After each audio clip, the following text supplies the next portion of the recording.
السلام عليكم ورحمة الله وبركاته.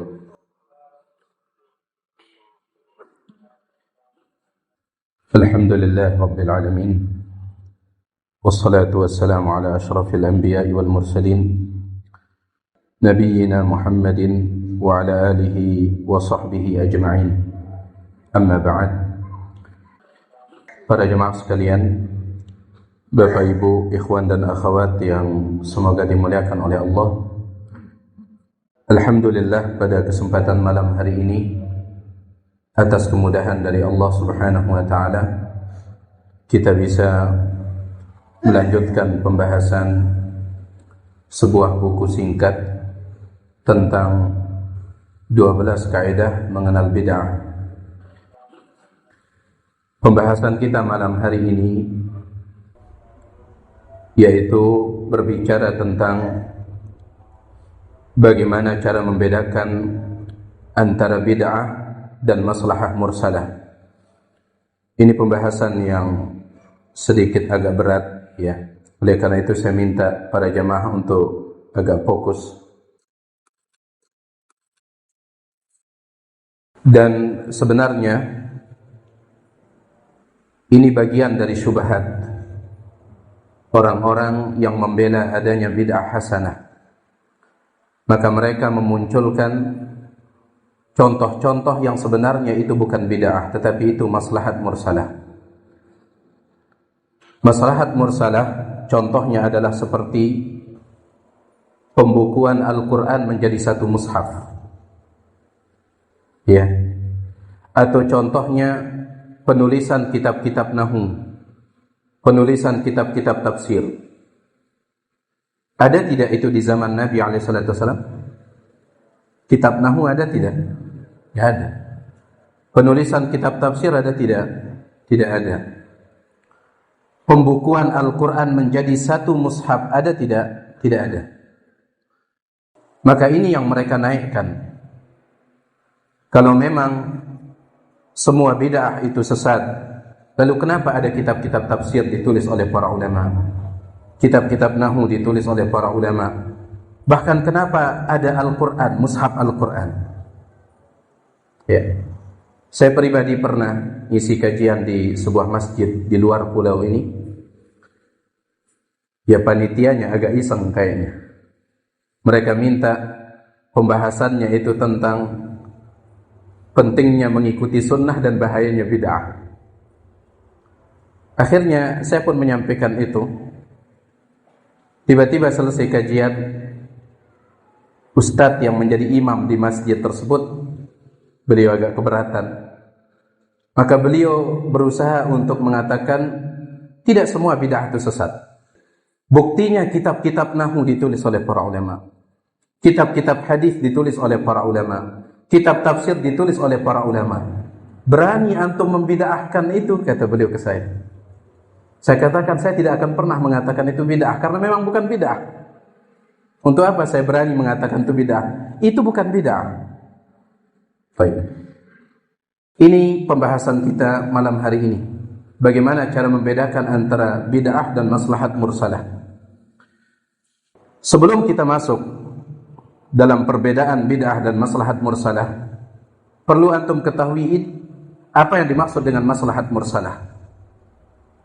Telah bercampur aduk bagi sebagian orang antara bid'ah dengan maslahat mursalah, dan itu dikatakan oleh Syekh Ali bin Abdul Hamid Al-Halabi Al-Athari rahimahullah, salah seorang murid Syekh Albani yang meninggal dunia di musim corona kemarin, rahimahullahu ta'ala rahmatan wasi'ah. Dalam kitab beliau Ilmu Usulil Bid'ah, beliau mengatakan, wa qad ikhtalatat ahkamul masalihi bil ibtida'i ikhtilatan kabiran ala kathirin minal muntasibina lil ilmi. Beliau mengatakan, sungguh hukum-hukum yang berkaitan dengan maslahat dan bid'ah ikhtalatat, telah bercampur aduk. Bagi siapa? Ala kathirin minal muntasibina lil ilmi, bagi banyak orang yang menisbahkan diri kepada ilmu.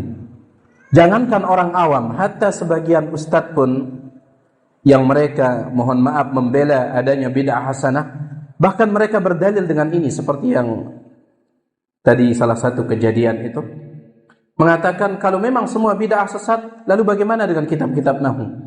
Bagaimana dengan kitab hadis yang ditulis? Bagaimana dengan kitab tafsir? Itu tidak ada di zaman Nabi SAW. Jadi kata Syekh Ali Al-Halabi rahimahullah, antara maslahat mursalah ini dengan bid'ah ini ikhtalatat, bercampur aduk. Bukan bagi orang awam. Ala kathirin minal muntasibina lil ilmi, bagi orang yang menisbahkan diri kepada ilmu. Maka perlu untuk diangkat, perlu untuk dibicarakan supaya tidak lagi samar antara bid'ah dengan maslahat mursalah ini.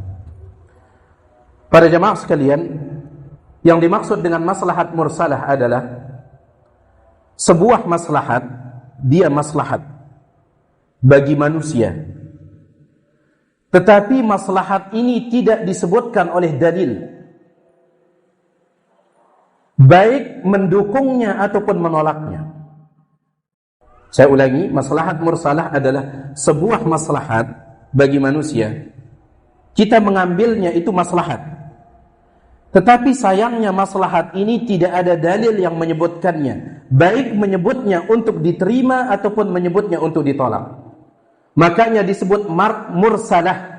Apa arti mursalah? Mursalah itu artinya diabaikan. Maslahat mursalah, maslahat yang diabaikan oleh dalil. Tetapi sebenarnya dia maslahat. Hanya saja kalau antum cari dalil yang menyebutkannya, baik menyebut menerimanya atau menyebut untuk menolaknya, tidak ada. Disebut dengan mursalah, terabaikan. Jelas antum sampai sini? Tidak ada dalil. Maka dari sini para ulama mengatakan, antara bid'ah dan maslahat mursalah ada sisi persamaan dan ada sisi perbedaan.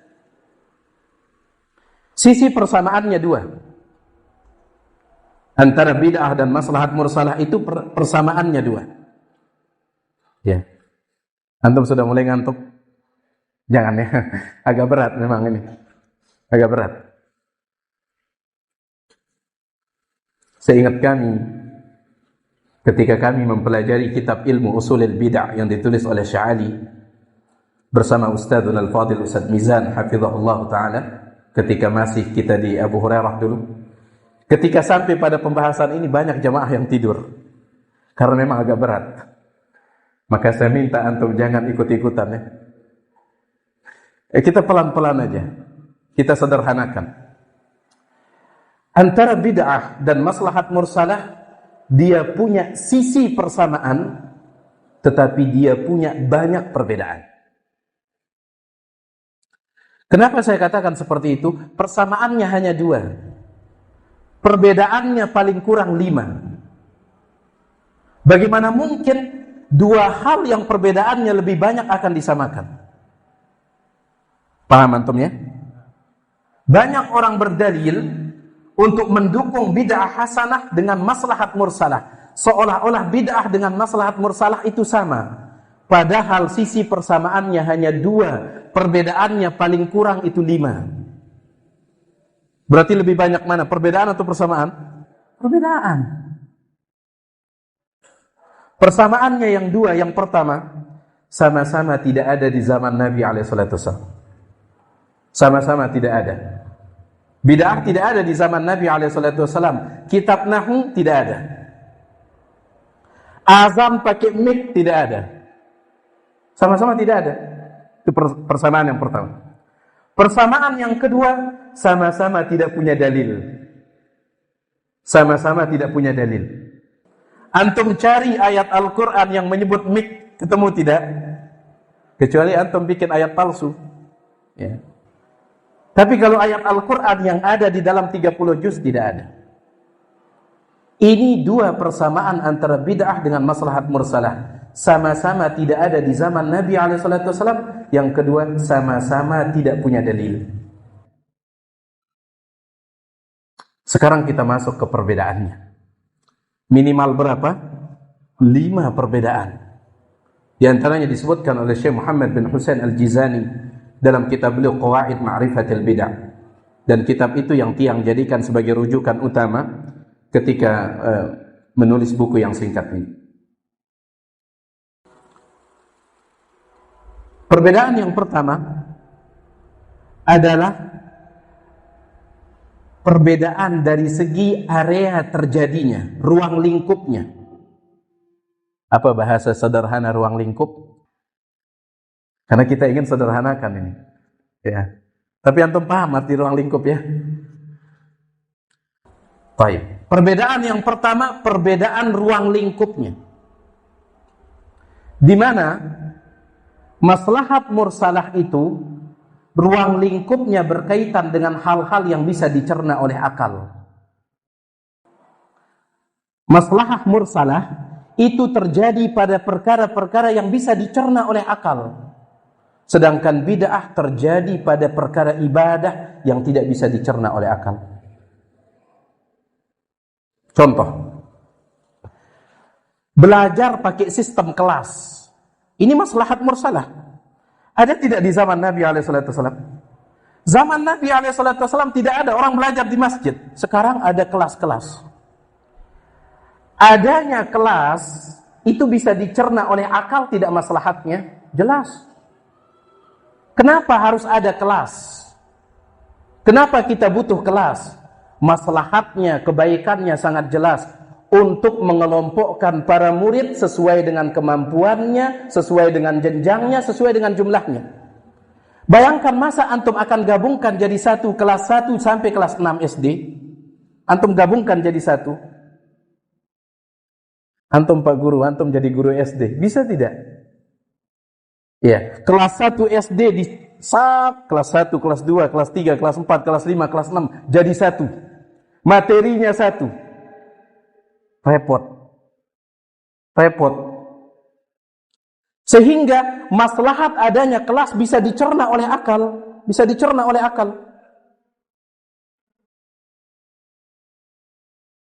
supaya murid ini lebih tersusun yang mereka terima dari ilmu. Kenapa dengan kelas ini bisa dikelompokkan? Oh, ini kemampuannya lebih tinggi, yang ini lebih rendah. Jangankan sekolah resmi, bahkan yang bikin les pun kadang pakai ini sistem. Kayak misalkan kursus bahasa Arab. Tidak resmi. Tetapi yang pemula lain gurunya. Yang agak tinggi, yang sudah punya kemampuan lain gurunya. Itu maslahat mursalah. Dia terjadi pada perkara yang bisa dicerna oleh akal. Paham antum? Sedangkan bid'ah dia terjadi pada perkara ibadah yang tidak bisa dicerna oleh akal. Ada bid'ah terjadi dalam masalah wudu, ada bid'ah terjadi dalam masalah salat, ada bid'ah terjadi dalam masalah puasa, ada bid'ah terjadi dalam masalah haji dan seterusnya.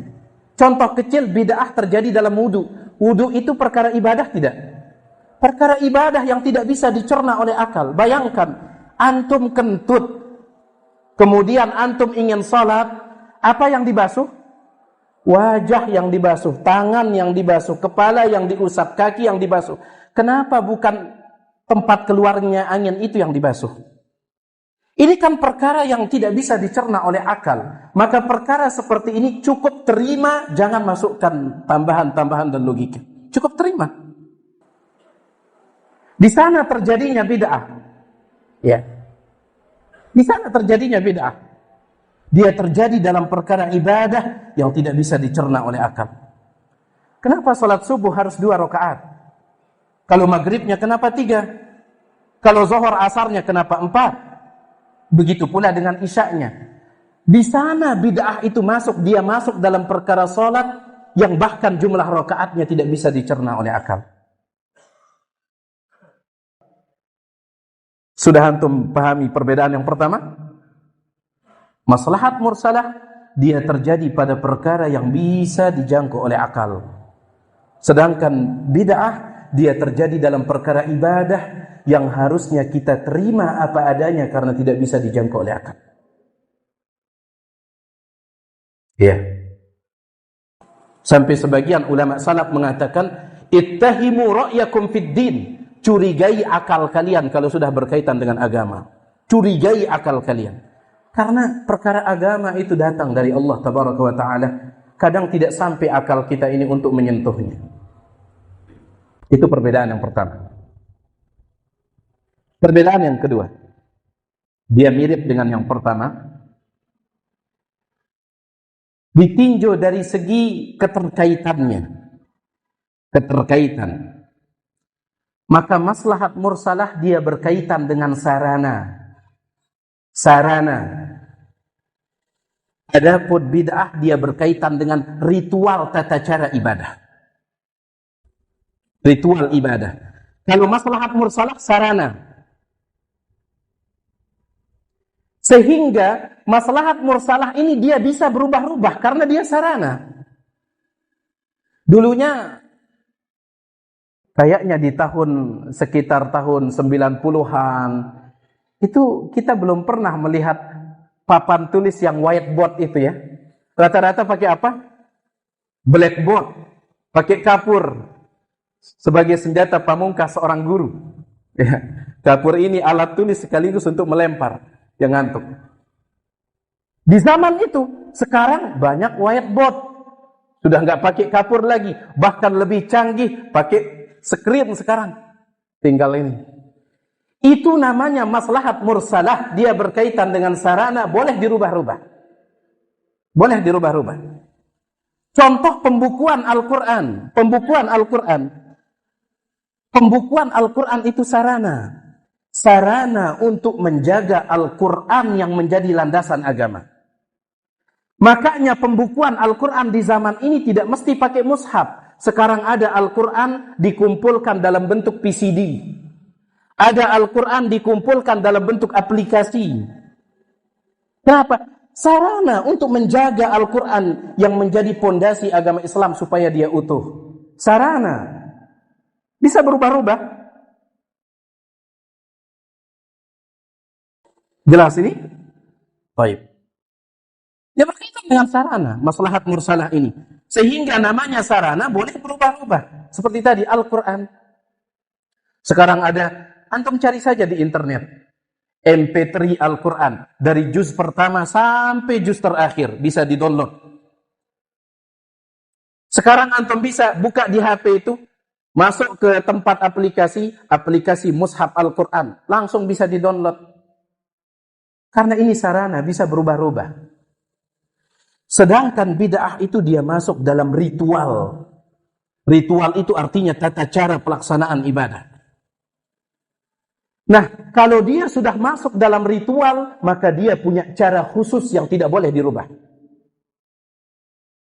Tetapi cara khusus ini dibuat-buat. Makanya dikatakan bid'ah. Contoh, salat raghaib. Salat raghaib itu dijelaskan oleh Syekh Ali Mahfudz, salah seorang ulama Mesir.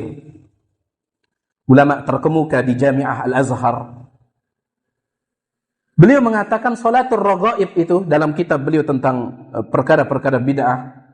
Salat raghaib adalah salat sunnah yang dikerjakan antara maghrib dan isya di malam Jumat pertama dari bulan Rajab.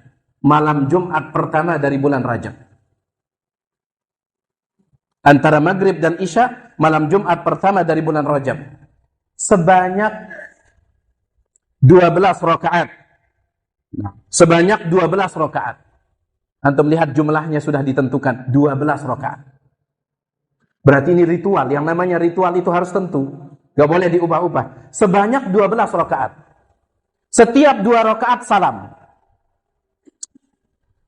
Kemudian setiap rakaatnya membaca Al-Fatihah 1 kali.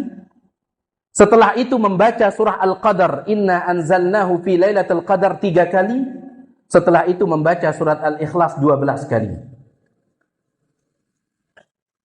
Lama tidak? Lama. Tapi orang lebih ikhlas melakukan ini ketimbang sholat tarawih. Sholat tarawih imamnya agak panjang sedikit lah. Imam tidak tahu perasaan ini. Tapi orang melakukan ini kenapa? Karena dibuatkan pahala besar di baliknya. Antum lihat, ritual sudah ditentukan tata caranya. 12 rakaat, waktunya itu antara maghrib dan isya, malam Jumat pertama bulan Rajab. Kemudian 12 rakaat, setiap 1 rakaat membaca Al-Fatihah. Setelah itu surah Inna anzalnahu fi lailatul qadar 3 kali, ditambah dengan Qul huwallahu ahad 12 kali. Itu ritualnya. Bisa dirubah tidak ini? Gak bisa, karena ini ritual. Di sini letak terjadinya bid'ah. Bid'ah itu berkaitan dengan ritual, bukan sarana. Baik. Bid'ah itu terjadi berkaitan dengan ritual, bukan sarana. Baik. Itu perbedaan yang kedua.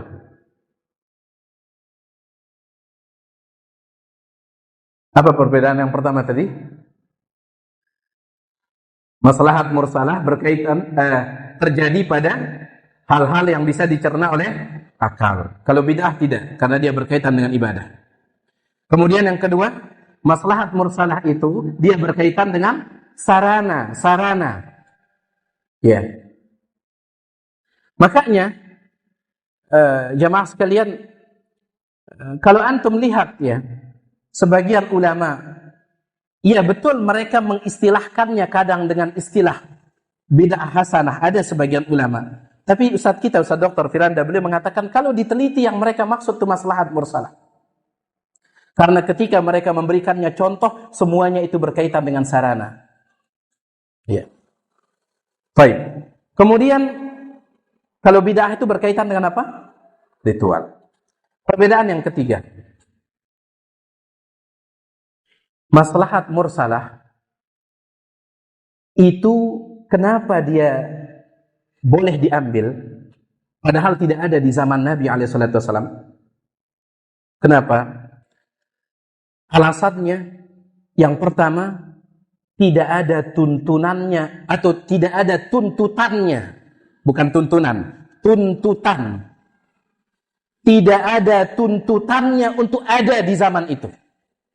Kenapa tidak ada tuntutannya? Karena tidak dibutuhkan. Atau ada tuntutannya, tetapi ada penghalang yang menghalanginya. Itu maslahat mursalah. Saya ulangi. Kenapa maslahat mursalah boleh diambil padahal tidak ada di zaman Nabi SAW? Karena di zaman Nabi itu ada dua kemungkinan. Yang pertama, tidak ada tuntutannya untuk ada. Artinya tidak dibutuhkan. Atau ada tuntutannya untuk ada. Ya. Ada tuntutannya untuk ada, tetapi ada penghalang. Contoh. Yang pertama adalah tidak ada tuntutannya untuk ada, artinya tidak dibutuhkan. Pertanyaan saya, kitab Nahwu butuh tidak di zaman Nabi? Butuh tidak? Kitab Nahwu itu, ilmu Nahwu itu ilmu tentang apa? Bahasa Arab. Orang di zaman Nabi SAW, jangankan berbicara, bersyair, syair itu tinggi tingkatannya, sulit membuat syair. Tetapi orang di zaman itu, mereka melantunkan syair seperti mereka kodok hajat. Seperti mudahnya mereka buang air besar, seperti itu mudahnya mereka melantunkan syair. Mereka katakan seperti itu. Kunna nunshidu syi'ra kama natagawwab. Kami dahulu melantunkan syair seperti BAB, kata mereka. Kalau kita sekarang bikin puisi, satu minggu satu bait. Ya, seminggu. Setelah ditulis, besoknya dipikir lagi, dicoret lagi. Enggak cocok pilihan katanya. Mereka dulu spontan melantunkan syair. Spontan. Kama natagawwat, kata mereka, seperti kami BAB, mohon maaf.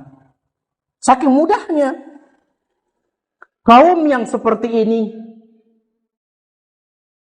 mereka, apa kebutuhan mereka terhadap kitab Nahwu? Apa? Kitab hadis sahih, membahas tentang hadis sahih, hadis dhaif. Di zaman Nabi SAW, masa perlu dibahas?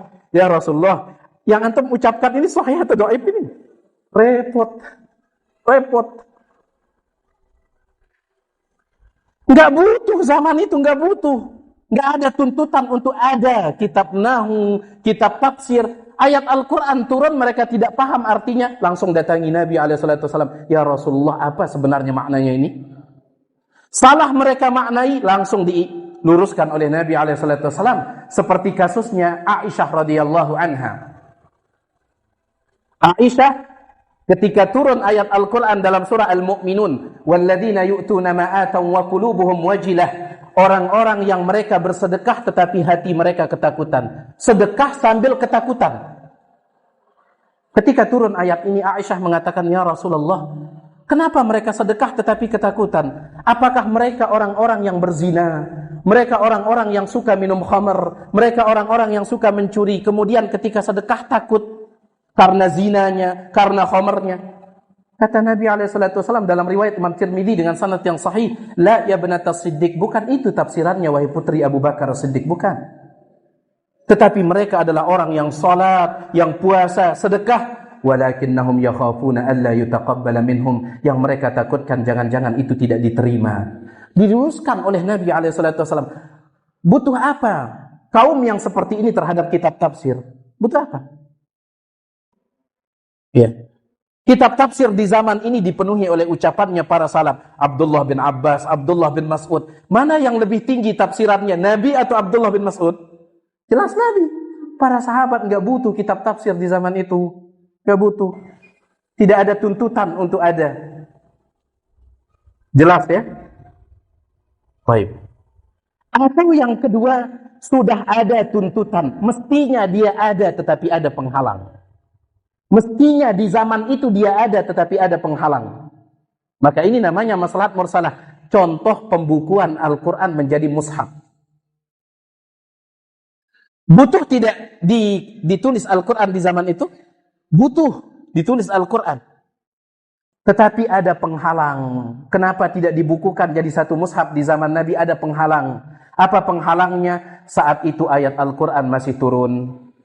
Kemudian dalam ilmu tafsir dikenal ada nasikh dan mansukh. Ada ayat yang menghapus dan ada ayat yang dihapus. Jangan-jangan sudah terlanjur ditulis, ternyata ayat itu sudah terhapus. Ya, sudah terhapus. Jadi ada penghalang, makanya belum dibukukan jadi satu mushaf. Nah, setelah Nabi meninggal dunia, baru di zaman Abu Bakar. Di zaman Abu Bakar wahyu masih turun tidak? Sudah nggak ada wahyu. Kira-kira ada tidak ayat Al-Quran terhapus dan menghapus di zaman Abu Bakar? Tidak ada lagi. Sudah paten ayat Al-Quran. Tinggal ditulis. Tinggal ditulis. Ya. Itu maslahat mursalah. Kenapa kita boleh mengambilnya padahal tidak ada di zaman Nabi SAW? Dia tidak ada di zaman Nabi SAW karena ada dua kemungkinan. Kemungkinan yang pertama, tidak dibutuhkan. Kemungkinan yang kedua, ada tuntutan tetapi ada penghalang. Adapun bid'ah, dia sebenarnya dituntut, harusnya ada, kemudian penghalangnya itu tidak ada. Harusnya ada dan penghalangnya tidak ada, tetapi ternyata Nabi tidak melakukannya. Tuntutannya untuk ada, penghalangnya tidak ada, ternyata Nabi tidak melakukannya, menunjukkan ini tidak baik. Contohnya mana? Mohon maaf, azan ketika memasukkan jenazah ke dalam kubur. Ada tidak tuntutannya di zaman Nabi? Ada, banyak orang meninggal. Atau jangan-jangan tidak ada yang meninggal di zaman Nabi? Banyak orang meninggal di zaman Nabi SAW. Sehingga itu tuntutan, kalau memang azan ketika memasukkan jenazah itu baik, harusnya dilakukan karena ada tuntutan. Ada tuntutan. Kira-kira ada penghalang tidak? Tidak ada. Ya, Ustaz, jangan-jangan tidak ada yang bisa azan di zaman itu. La ilaha illallah. Tidak ada penghalang, tapi ternyata tidak dilakukan, menunjukkan ini tidak baik. Tuntutannya ada. Tuntutannya ada, penghalangnya tidak ada, namun ternyata tidak dilakukan oleh Nabi SAW, menunjukkan ini tidak baik.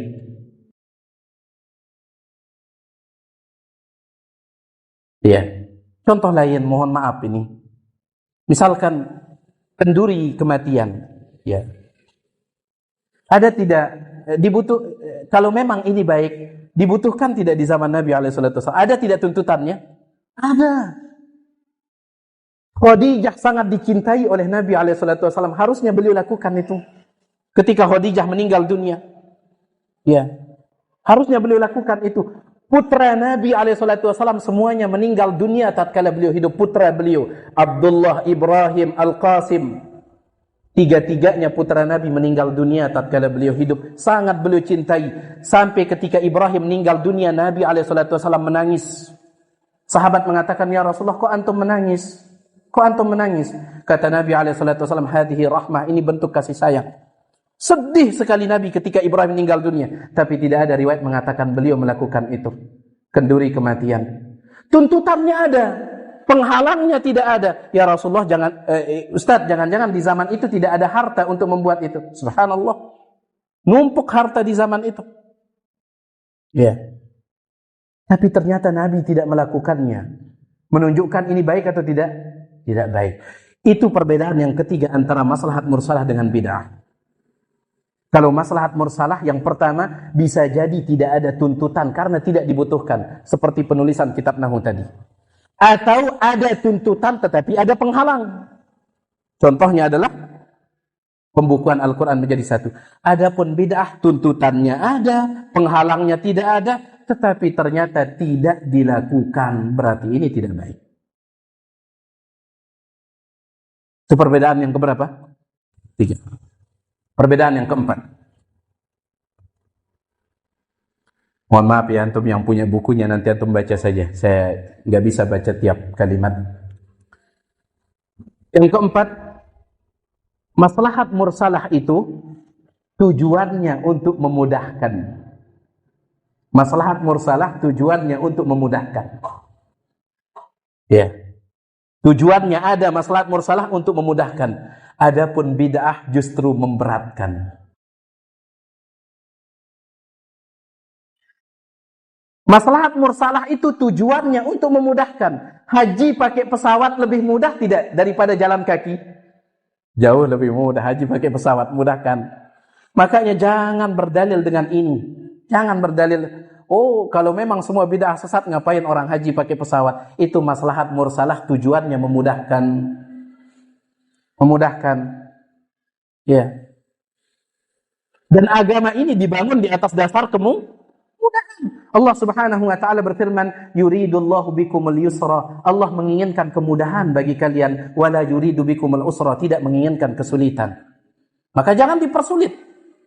Jadi kaidah agama itu selama bisa mengambil yang mudah, jangan ambil yang sulit. Jangan pakai kaidah orang sekarang, selama bisa dipersulit, kenapa? Dipermudah. Jangan. Ini orang sekarang yang punya kaidah. Selama bisa dipersulit, kenapa dipermudah? Kalau agama selama bisa mengambil yang mudah, ngapain mengambil yang sulit? Makanya Syekh Ibnu Utsaimin di dalam kitab beliau Mukhtasar Ahkami Al-Udhiyah wa Zakah, beliau mengatakan bahwasanya tetap lebih afdal menyembelih kurban. Tetap lebih afdal menyembelih kurban daripada bersedekah menggunakan harga kurban itu. Ya. Misalkan antum ingin ngurban pakai kambing. Kambing ini harganya 3 juta. Mana yang lebih afdal? Antum beli kambing itu dengan harga 3 juta lalu antum kurbankan, ataukah antum jadikan 3 juta itu sebagai sedekah? Mana lebih afdal? Ngurban. Itu lebih afdal. Bahkan Ibnul Qayyim dalam kitab Tuhfatul Maudud mengatakan, meskipun berkali-kali lipat dengan harga kurban itu, tetap kurban itu lebih afdal. Karena ini ibadah, syiar. Nah, Syekh Ibnu Utsaimin mengatakan, seandainya sedekah pakai harga kurban lebih baik atau sama statusnya dengan ngurban, maka niscaya Nabi pasti menjelaskannya. Kenapa? Karena sedekah pakai harga kurban lebih mudah daripada ngurban. Mana lebih mudah? Sedekah pakai harga kurban, tinggal antum keluarkan uangnya, sedekah, selesai. Tapi kalau ngurban, perlu antum nyembelih, perlu antum ngulitin, lebih sulit. Harusnya kalau memang sedekah pakai harga kurban, kalau memang itu lebih afdal daripada ngurban, maka Nabi pasti menjelaskannya. Kenapa? Karena tidak mungkin beliau meninggalkan yang lebih mudah, kemudian mengambil yang sulit, yang lebih sulit ketemu. Ya. Jadi itu kaidah agama. Kaidah agama ini selama bisa mengambil yang mudah, maka ambil yang mudah. Ya, bukan seperti kaidah di zaman kita ini. Jadi maslahat mursalah itu sifatnya memudahkan, sedangkan bid'ah itu memberatkan. Kembali lagi kita mohon maaf tentang kenduri kematian. Syariat kita mudah, kalau ada keluarga meninggal dunia, mandikan, kafankan, sholatkan, kuburkan, kemudian kita doakan keluarga kita.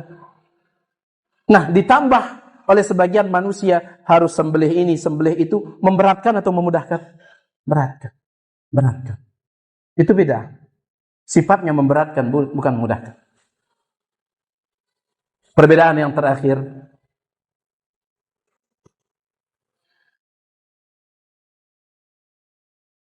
maslahat mursalah itu sejalan dengan tujuan agama. Maslahat mursalah sejalan dengan tujuan agama. Sedangkan bid'ah bertabrakan dengan tujuan agama. Maslahat mursalah sejalan dengan tujuan agama. Bid'ah itu bertabrakan. Mana contohnya maslahat mursalah yang sejalan dengan tujuan agama? Azan pakai mic. Azan pakai mic. Ketika syariat azan pertama kali disyariatkan, syariat azan ini bersumber dari mimpi seorang sahabat. Bersumber dari mimpi seorang sahabat namanya Zaid bin Abdullah kalau tiang tidak khilaf. Sebentar, saya cari itu. Astaghfirullah. Siapa? Abdullah bin Zaid. Abdullah bin Zaid. Oh ya, alhamdulillah. Sahih, Abdullah bin Zaid. Jazakallah khairan Pak Eri. Abdullah bin Zaid, sahabat Nabi ini dia bermimpi. Ada yang mengajarkan dia kalimat azan di dalam mimpinya. Ini yang engkau baca kalau azan, dan ini yang engkau baca kalau iqamah. Ya. Tapi saya ingin tekankan, azan ini bukan dibangun di atas mimpi itu, bukan. Tetapi azan itu dibangun di atas persetujuan Nabi terhadap mimpi itu. Karena ada sebagian kelompok mengatakan di antara dalil yang boleh dijadikan dalil adalah mimpi. Dalilnya ini, azan saja dibangun di atas mimpi. Tidak. Azan itu memang dia asal muasalnya mimpi sahabat, tetapi mimpi sahabat ini disetujui oleh Nabi SAW, maka jadilah dia sunnah takririyah, sunnah ketetapan, sunnah persetujuan. Kita tahu sunnah itu ada sunnah qauliyah, bentuknya ucapan, sunnah fi'liyah, bentuknya perbuatan Nabi SAW, sunnah takririyah, bentuknya persetujuan Nabi SAW. Kalau Nabi tidak setuju terhadap mimpi sahabat itu, bisa tidak dijadikan pegangan? Gak bisa. Berarti yang menjadi patokan di sini persetujuan Nabi SAW. Makanya mimpi di zaman ini tidak bisa jadi dalil. Kenapa? Nabi sudah meninggal untuk menyetujuinya. Ustaz, saya punya mimpi hebat ini, kayaknya boleh jadi dalil. Bangkitkan dulu Nabi SAW untuk ngecek dia ini cocok atau tidak ini. Ya, bisa jadi disetujui atau tidak. Di zaman ini nggak bisa karena Nabi sudah meninggal dunia untuk menyetujuinya. Baik, kita kembali. Yang bermimpi mendapatkan kalimat azan ini Abdullah bin Zaid. Tapi Nabi SAW mengatakan kepada Abdullah bin Zaid, "Faqum ma'a Bilal." Berdirilah bersama Bilal. Fa'alqihi alaih. Ajarkan dia kalimat azan yang engkau lihat dalam mimpi itu. Ajarkan dia kalimat kepada siapa? Bilal. Padahal yang melihatnya Abdullah bin Zaid. Ajarkan kepada Bilal. Kenapa? Fa innahu anda wa amaddu minka sautan. Karena suaranya Bilal lebih bagus, wa amaddu, dan lebih kencang, lebih keras daripada suaramu. Dari sini para ulama mengatakan dianjurkan mencari muadzin yang suaranya lantang. Maka azan dengan mik ini sejalan tidak? Azan pakai mik itu menjadikan suara keras atau suara kecil? Suara keras, sejalan dengan tujuan azan, supaya azan itu dini. Bahkan di zaman itu belum ada mik, Nabi suruh untuk mencari Bilal, supaya Bilal yang azan karena suaranya lantang. Berarti azan pakai mik ini tidak bertentangan dengan syariat azan. Tujuannya sama-sama supaya apa? Nyebar suara ini. Dalam hadis yang lain Nabi SAW bersabda dalam riwayat Imam Bukhari kepada Abu Sa'id Al-Khudri, "Idza adzanta bis salah," kalau engkau azan wahai Abu Sa'id, "farfa' sautaka bin nida," angkat suaramu ketika azan itu, keraskan suaramu. "Fa innahu la yasma'u mada sautil muadzin jinnun wala insun wala syai' illa syahida lahu yaumal qiyamah." Karena apabila suara muadzin didengar oleh jin, didengar oleh manusia atau apapun, maka semua yang mendengarnya itu akan bersaksi di hadapan Allah pada hari kiamat. Semakin banyak yang mendengar suara antum ketika azan, semakin banyak yang bersaksi untuk antum. Semakin banyak yang bersaksi. Berarti sejalan ini, sejalan. Ya. Azan pakai mic bid'ah atau maslahat mursalah? Maslahat mursalah. Dia sejalan. Adapun bid'ah dia bertabrakan dengan syariat Islam. Bertabrakan. Makanya ditolak oleh Nabi SAW, dikatakan sesat oleh Nabi SAW. Itu dia minimal 5 perbedaan antara bid'ah dengan maslahat mursalah. Sehingga tidak bisa dijadikan maslahat mursalah sebagai dalil tentang bid'ah hasanah. Dua hal yang berbeda. Zalim jamaah sekalian menyamakan dua hal yang berbeda sebagaimana zalim membedakan dua hal yang sama. Itu kaidah dalam syariat kita. Zalim ketika kita membedakan dua hal yang sama. Makanya Nabi SAW ketika ada seorang sahabat yaitu Bashir, dia hanya memberikan kebun kepada satu putranya yaitu Nu'man, padahal dia punya banyak putra, dia punya banyak anak, tapi yang dia kasih kebun hanya satu anak. Harusnya perlakuannya sama, tetapi dia bedakan. Dia datang Bashir ini, dia mengatakan, "Ya Rasulullah, tolong Anda mau menjadi saksi. Saya ingin memberikan anak saya kebun supaya besok saudara-saudaranya tidak menuntut. Tolong Anda jadi saksi." Kata Nabi SAW, "La ushhidu ala jawr." Aku tidak mau menyaksikan sesuatu yang zalim. Membedakan sesuatu yang sama, zalim. Sebagaimana menyamakan sesuatu yang beda, itu zalim. Makanya Allah katakan dalam Al-Quran, "Walaysa dzakaru kal untha." Laki-laki tidak sama dengan wanita. Sehingga orang-orang yang menyamakan laki-laki dengan wanita dengan istilah persamaan gender, zalim. Allah sudah katakan, "Walaysa dzakaru kal untha." Jadi jangan samakan dua hal yang berbeda dan jangan bedakan dua hal yang sama. Jelas ya mas sekalian? Baik. Jelas atau ngantuk ini? Ya, baik. Ya mohon maaf, kita sudah selesai dari pembahasan syubhat ini. InsyaAllah pertemuan selanjutnya kalau masih ada kesempatan, kita masuk dalam pembahasan baru, sebab-sebab kemunculan bid'ah. Bid'ah ini sangat tercela, tetapi kenapa dia muncul? Ternyata ada sebab-sebabnya. InsyaAllah itu yang akan kita bicarakan.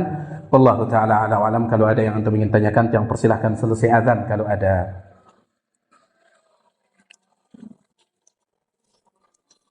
Bismillah, wassalatu wassalamu ala rasulillah, ma ba'd. Di sini ada satu pertanyaan dari WA, sepertinya dari jamaah kita yang mengikuti, tapi di luar pembahasan. Apakah hadis ini sahih? La salata illa sutrah. Artinya tidak ada salat tanpa sutrah. Wallahu alam, yang saya pribadi ketahui lafaznya itu adalah la tusalli atau la tusallu illa ila sutrah. Jangan kalian salat kecuali menghadap sutrah. Itu lafaznya. Dan dua lafaz ini berbeda. Ya, kalau antum mengatakan la salata illa ila sutrah, tidak ada salat kecuali menghadap sutrah, bisa jadi artinya adalah tidak sah salat seseorang kalau tidak pakai sutrah. Dan ini tidak ada ulama yang berpendapat seperti itu. Mayoritas ulama dari 4 madhab, mereka mengatakan sutrah itu sunnah. Hanafi, Maliki, Syafi'i, Hambali, mereka mengatakan sutrah itu sunnah, tidak wajib. Tapi sebagian ulama mengatakan wajib hukumnya. Ya, seperti Imam Syaukani, As-San'ani, diikuti oleh Syalbani dan yang lainnya. Mereka mengatakan bahwasanya sutrah itu wajib. Ya, tetapi mayoritas ulama mengatakan sunnah. Tidak ada yang mengatakan orang kalau sholat tanpa sutrah kemudian sholatnya tidak sah, tidak ada. Sehingga lafaz ini la salata illa sutrah, tidak ada sholat kecuali menghadap sutrah. Wallahu alam, saya pribadi tidak pernah menjumpainya. Yang kita jumpai itu adalah la tusallu illa sutrah, jangan kalian sholat kecuali menghadap sutrah kecuali menghadap sutrah. Wallahu ta'ala a'la wa a'lam. Sudah tidak ada ya? Sepertinya tidak ada. Baiklah, kalau tidak ada kita cukupkan sampai di sini. Saya mohon maaf atas segala kekurangan, kata-kata yang kurang berkenan tolong dibukakan pintu maaf. Subhanakallahumma bihamdik, asyhadu an la ilaha illa anta astaghfiruka wa atubu ilaik. Assalamualaikum warahmatullahi wabarakatuh.